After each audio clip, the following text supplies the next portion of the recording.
Hello guys, मेरा नाम तरुण शर्मा है and welcome to this channel. तो ये दिल्ली पुलिस एग्जाम्स के लिए जीके वीडियो सीरीज है।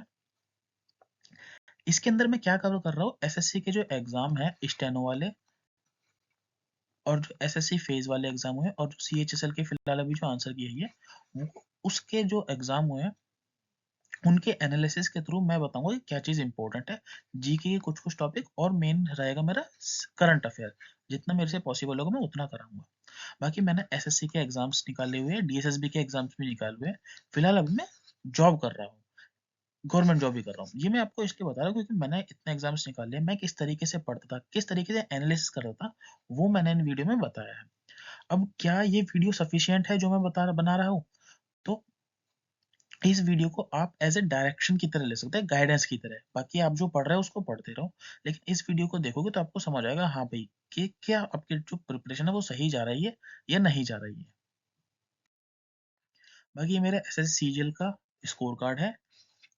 ये 46, 31, 50, 50, 177 और ये 185 मार्क्स मेरे बने थे सीजीएल 2026-24 प्री में। बाकी अभी एसएससी फेज के एग्जाम में पोर्ट्स के ऊपर क्वेश्चन पूछा गया था। उसका क्वेश्चन था कौन सा पोर्ट है वो जो लार्जेस्ट पोर्ट है, तो उसका आंसर है मुंबई। अब आपको बाकी पोर्ट्स भी पता होने चाहिए। दीनदयाल पोर्ट है, कहाँ पर है? गुजरात, इसको खांडला पोर्ट भी बोलते हैं, ये एक टाइडल पोर्ट है। जवाहरलाल नेहरू, ये इसको नावा से भी बोलते हैं, ये महाराष्ट्र में, ये लार्जेस्ट कंटेनर पोर्ट है। मरमगांव पोर्ट यहाँ कहाँ पर है? गोवा का है। अब इसमें पूछते हैं इसका ना एक्सपोर्ट होता है, मतलब निर्यात होता है आयरन ओर का। मैंगलोर पोर्ट कहाँ पर है? कर्नाटका में है, ओनली पोर्ट है कर्नाटका का। कोच्चि पोर्ट कहाँ पर है? केरला में है, located in Vembanad lake. Chennai port कहाँ पर है? तमिलनाडु में। ये ओल्डेस्ट है आर्टिफिशियल। तो ये चीज पॉइंट पूछे जाते हैं एग्जाम के अंदर। कामराज पोर्ट, एनोर पोर्ट भी बोलते हैं, ये कहाँ पर है? तमिलनाडु। ये फर्स्ट कॉर्पोराइज्ड पोर्ट है। चिदम्बरम पोर्ट जो कि तुतीकेरन पोर्ट है, ये आर्टिफिशियल डीप सी पोर्ट है। विशाखापट्टनम आंध्र प्रदेश में, ये डीपेस्ट लैंडलॉक्ड है। इसके क्वेश्चन बनते रहते हैं एग्जाम में, इसलिए मैंने करवा दिए। पारादीप उड़ीसा में है, डीपेस्ट वाटर ये वाला है। श्यामा प्रसाद मुखर्जी पोर्ट प्ले, तो ये आप पढ़ लेना, एग्जाम में पूछे जाते हैं, स्क्रीनशॉट ले लेना। बुक्स एंड ऑथर इसके एग्जाम में पूछा गया था। फिलहाल जो एग्जाम में पूछा गया था वो ये पूछा गया था, the God of small thing, ये किसने लिखी है? तो ये अरुंधति रॉय ने लिखी है। बाकी बाकी इंपॉर्टेंट है। एरियन ऑफ डार्कनेस किसने लिखी है? Shashi Tharoor. Tomb of sand Geetanjali Shree ने लिखी है। मिडनाइट चिल्ड्रन सलमान रश्दी ने लिखी है। Unbreakable Mary Kom, a century is not enough Sourav Ganguly. The golden years Ruskin Bond. ये लिखने की जरूरत नहीं, इतना टाइम नहीं, स्क्रीनशॉट लो, लेकिन उस स्क्रीनशॉट को ना पढ़ लेना। बाकी तुम्हारी मर्जी, स्क्रीनशॉट ले लो, स्क्रीनशॉट ले लो। The story of my experiment with truth, ये महात्मा गांधी ने लिखी है। डिस्कवरी ऑफ इंडिया, ये जवाहरलाल नेहरू जी ने लिखी है। गीतांजलि रविंद्रनाथ टैगोर, 1913 में इसे नोबेल प्राइज मिला था। आनंद मठ बंकिम चंद्र चटर्जी, अर्थशास्त्र कौटिल्य। आईने अकबरी अबुल फजल, अ पैसेज टू इंडिया इम फोस्टर। द गाइड या मालगुडी डे आर के नारायण। कूली, टूलीज एंड एबर्ट, इसमें फिलहाल ये कूली ज्यादा इंपॉर्टेंट है, ये मुल्क राजा ने लिखी है। Origin of species Charles Darwin. The wealth of nation Adam Smith. ये सारी बुक जितनी भी ये पेपर में आती रहती है घूम फिर के। बाकी अभी जैसे मैंने कहा ना, ये सिर्फ मैं ओवरव्यू बता रहा हूँ, तो बहुत सारी बुक और भी इंपॉर्टेंट्स है। स्ट्रेट फ्रॉम माई हार्ट्स हो गई, तो इस तरीके के। और जैसे एक अभिनव बिंद्रा जो है, ये भी एक ऑटोबायोग्राफी है, उसके शॉर्ट करके है, उसमें शूट जरूर आता है। तो ये जितने भी और भी इंपॉर्टेंट, लेकिन फिलहाल अभी मैंने इंपॉर्टेंट बता दी। तो अब को आपको क्या करना है, जो आपके बुक्स एंड ऑथर्स वाले आपके नोट्स बनेंगे उसका दोबारा से रिवीजन कर लेना। ये एसएससी सीएचएस के एग्जाम में भी आया था। कालाधन पोर्ट किस किस के बीच में? इंडिया और म्यांमार के बीच में, कालाधन प्रोजेक्ट जो है। बाकी ये भी करंट अफेयर वाला हो गया। देखो, टेनिस के टूर्नामेंट होते हैं, कौन कौन से होते हैं? ऑस्ट्रेलिया, फ्रेंच, विंबलडन और यूएस। ये एग्जाम में पूछे जाते हैं। तो ये जीता है इस तरीके से, जेनिक कार्लो, जेनिक कार्लो। तो ये नाम दो है, इसलिए आपको याद करने में आसानी रहेगी। पहला वाला जेनिक ने जीता है, फिर फ्रेंच। और इनकी जो सीरीज है ना, मतलब पहले फ्रेंच होता है, फिर फ्रेंच, फिर विंबलडन, फिर यूएस। ये दोनों जो है हार्ड कोर्ट में खेले जाते हैं। ये जो है फ्रेंच वाला किले में, और विंबलडन ग्रीन कोर्ट में खेला जाता है। अब आ जाता है दूसरा क्वेश्चन। तो ये कुछ ही पूछ सकते हैं, ऑस्ट्रेलिया ओपन किसने जीता, फ्रेंच ओपन किसने जीता मेल में, और वुमेन में कोको गॉफ ने फ्रेंच ओपन जीता। फिलहाल अभी मैं बेसिक बेसिक बता रहा हूँ ताकि इसमें से तो ज्यादा चांसेस रहेंगे। जैसे मेंस का जो हॉकी का एशिया कप है, ये पेपर में सिर्फ ये पूछा गया था कि ये कहाँ पर हुआ है, और ऑप्शन में था इंडिया, कनाडा, इस तरीके से, तो इसका आंसर हो जाता इंडिया। बाकी अब ये मैंने बता दिया आपको कहाँ पर हो, राजगीर, वैशाल, बिहार में। इस सीएचएसएल के एग्जाम में पूछा गया था कि भाई ये कहाँ पर हुआ है। किसने जीता था, इंडिया ने। किसको हराया था, साउथ कोरिया ने। ये मैंने एक्स्ट्रा फैक्ट लिखवा दी, क्योंकि अगर इन्होंने पूछ लिए कहाँ पर हुआ है तो पूछ सकते कौन जीता है, इस तरीके से। ICC match T20 world cup, WC मतलब वर्ल्ड कप, कौन कोच था, राहुल द्रविड़ था। ये भी सीएचएसएल का एग्जाम या फिर फेज वाले एग्जाम में पूछा गया था। आर्चरी प्रीमियर लीग को किसने जीता, तो वो राजपूताना रॉयल्स ने जीता है। और जिसका मैंने बता दिया एग्जाम वाला है, मतलब एग्जाम में पूछे गए हैं, ये भी तो एग्जाम में नहीं पूछा गया। Youngest women player to win chess world cup 2025, तो वो दिव्या देशमुख है। एंडरसन तेंदुलकर ट्रॉफी किसने जीती है, मोहम्मद सिराज ने। एशियन रेसलिंग चैंपियनशिप 2025 कहां पर हुई है, जॉर्डन ने जीती। किसने जीती है, इंडिया ने जीती है। इंडिया ने 10 मेडल जीते हैं, और जो रैंक आई है वो 8 आई है। और गोल्ड किसने जीता था, मनीषा भनवाला ने जीता था। अब जैसे नॉर्मल ना ये भी पूछ सकते हैं कि मनीषा भनवाला किस स्पोर्ट से रिलेटेड है, तो रेसलिंग से रिलेटेड है। आईएसएल कप 2025 मोहन बागान, ये इंपॉर्टेंट बन गया ज्यादा। इस तरीके के जो कप वगैरह होते हैं ना, इंपॉर्टेंट होते हैं। जैसे वुमेन्स का जो क्रिकेट वर्ल्ड कप 2025 किसने जीता, तो वो इंडिया ने जीता। किस किस के मैच में हुआ था फाइनल वाला, इंडिया और साउथ अफ्रीका के बीच में हुआ था। बाकी ये पढ़ लेना, इंपॉर्टेंट इंपॉर्टेंट बता दिया मैंने। सुल्तान अजलन शाह किसने जीता है, बेल्जियम ने जीता है। कहाँ पर हुआ है, ये मलेशिया में हुआ है। ये शायद मुझे लग रहा है अभी फेज वाले एग्जाम में पूछा गया शायद। इंडिया पिकलबॉल लीग ये कहाँ पर होगी, ये न्यू दिल्ली में होगी। एनडी मतलब न्यू दिल्ली। 2000, और इन सब के ना स्क्रीनशॉट ले लेना, लिखने में टाइम वेस्ट मत करना। 2026 अंडर 19 का जो क्रिकेट वर्ल्ड कप था वो कहाँ पर हुआ था, जिम्बाब्वे और नामीबिया में हुआ था। अनुपमा रामचंद्रन ने आईबीएस वर्ल्ड स्नूकर चैंपियनशिप जीती है। ऑस्ट्रेलिया बैडमिंटन ओपन, लक्ष्य सेन। बाकी अगर बैडमिंटन से कोई रिलेटेड और आपको ना समझ आए तो तुक्का एक तरीके से लक्ष्य सेन पे आप मार सकते हो, लेकिन कैलकुलेटिव रिस्क खुद लेना। मैं तो कैलकुलेटिव रिस्क लेना पसंद करता हूँ। संतोष ट्रॉफी 2024 वेस्ट बंगाल ने जीती, किसे हराया, केरला ने हराया। इस तरीके की इंपॉर्टेंट हो जाती है। अब संतोष ट्रॉफी किस गेम से रिलेटेड है, नॉर्मल ये क्वेश्चन भी पूछ सकते हैं, तो ये फुटबॉल से रिलेटेड है। World table tennis contender tournament women single किसने जीता, श्रीजा कोला ने जीता। पूछ सकते हैं टेबल टेनिस से कौन रिलेटेड है, Sreeja Kola. FIFA world cup 2024 ये कहाँ पर होगा, 2026 कनाडा, मैक्सिको एंड यूएसए में होगा। नॉर्मली 32 टीम पार्टिसिपेट करती है, इस बार 48 टीम ने पार्टिसिपेट किया। फिलहाल इंपॉर्टेंट मैंने बता दी ये है। श्री मुरलीकांत राजाराम पाटेकर, इन्होंने गोल्ड जीता था 1972 के ओलंपिक में, जो कि हेडलबर्ग में हुए थे, 50 मीटर फ्री स्टाइल स्विमिंग के ऊपर। और इन्हें अर्जुन लाइफ टाइम अवार्ड मिला था।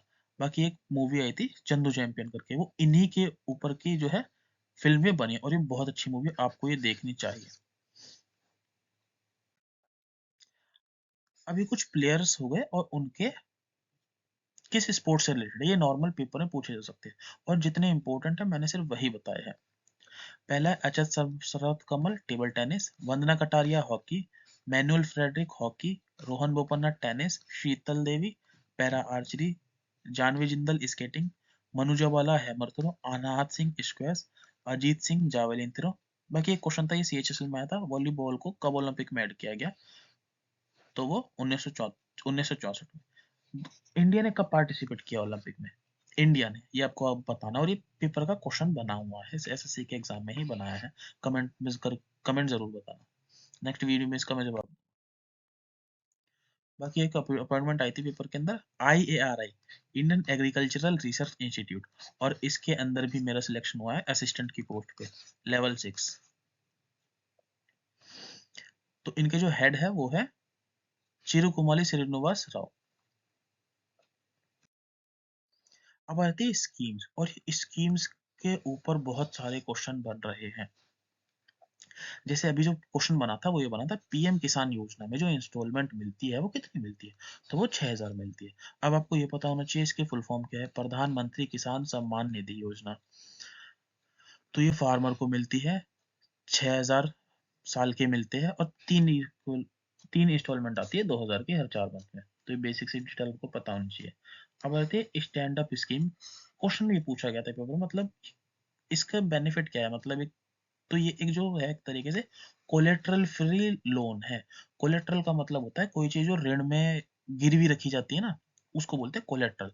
तो मतलब इसमें किसी चीज को गिरवी रखने की जरूरत नहीं होती, कोलेट्रल फ्री फ्री ये लोन होता है। 2016 में ये स्कीम आई थी। वुमेन, SC एंड ST के लिए ये है। एंटरप्रेन्योर जो है, जो अपना बिजनेस स्टार्ट करना चाहते हैं उनके लिए। दूसरा है अब ये PM स्वनिधि स्कीम। इसमें ये पूछा गया था कि ये जो है किसके लिए है, किसको लोन दिया जाता है। तो ये स्ट्रीट वेंडर को लोन दिया जाता है। ये भी SSC फेज या फिर CHSL के एग्जाम में आ चुकी है। ये सारे के सारे मैं एग्जाम वाली बता रहा हूँ, कोई भी एक्स्ट्रा नहीं बता रहा हूँ। बाकी स्वनिधि की आपको फुल फॉर्म पता होना चाहिए, prime minister street vendors Atmanirbhar Nidhi. किसे दी जाती है, माइक ये यही जो है लाइन थी SSC के पेपर में। माइक्रो क्रेडिट फैसिलिटी दी जाती है, माइक्रो क्रेडिट। और कौन सी मिनिस्ट्री है, हाउसिंग एंड अर्बन अफेयर। ये मंत्रालय पूछ लेते हैं भाई कौन सा मंत्रालय इसको देख रहा है। अब आता है अमृत धरोहर स्कीम। तो ये किससे रिलेटेड है, वेटलैंड से रिलेटेड है, इनको प्रोटेक्शन देने के लिए। आपको ये पता ना कि कन्वर लेक कहाँ पर है, विच ऑफ अब जैसे ये क्वेश्चन बना है, और ये भी SSC के ही एग्जाम है, कोई भी एक्स्ट्रा नहीं है। विच scheme focusing on the development of particular vulnerable tribal groups. तो ये प्रधानमंत्री जनजातीय आवास या न्याय महाअभियान ये है। अब आ जाती है देयर आर डैश सब स्कीम्स अंडर प्रधानमंत्री यशस्वी स्कीम। तो उसके अंदर 5 सब स्कीम्स है। बाकी इसकी आपको फुल फॉर्म पता होनी चाहिए, प्रधानमंत्री young achiever scholarship award scheme for vibrant India, ये आपको पता होनी चाहिए। और नोडल मिनिस्ट्री कौन है बायोराइड स्कीम की, तो ministry of SNT, science and technology. और जैसे बेसिक बेसिक योजना आपको पता होना चाहिए, उज्ज्वला योजना किससे रिलेटेड है, तो वो फ्री LPG से रिलेटेड है। और जैसे ये पूछ लेते हैं कि भाई जो पाइप से जो पानी हर जगह पहुंचाया जा रहा है वो कौन सी स्कीम से पहुंचाया जा रहा है, तो वो है जल जीवन अभियान। और पानी इकट्ठा जो किया जाता है वो कौन सी स्कीम में किया जाता है, तो वो है जल शक्ति मिशन।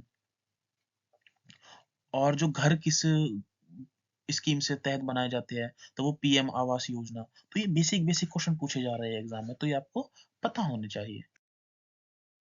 बाकी एक लाडली बहना योजना, ये MP की है। इसका क्वेश्चन बना था कि कौन सी वुमेन एलिजिबल है, तो वुमेन अबव 24 21 साल से अबव की 1500 जो है इन्हें रुपए दिए जाते हैं। अब बाकी एक क्वेश्चन बना था PM प्रणाम स्कीम।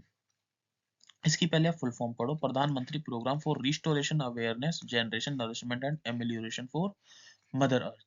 तो उसके अंदर बस ये पूछा था ये किससे रिलेटेड है, तो ये है balance use of chemical fertiliser and encourage adoption of organic and bio fertiliser. तो एक तरीके से केमिकल फ्री खेती करने से ये रिलेटेड है। और ये एग्जाम के क्वेश्चन है, मैं एक्स्ट्रा कुछ भी नहीं करा रहा हूँ।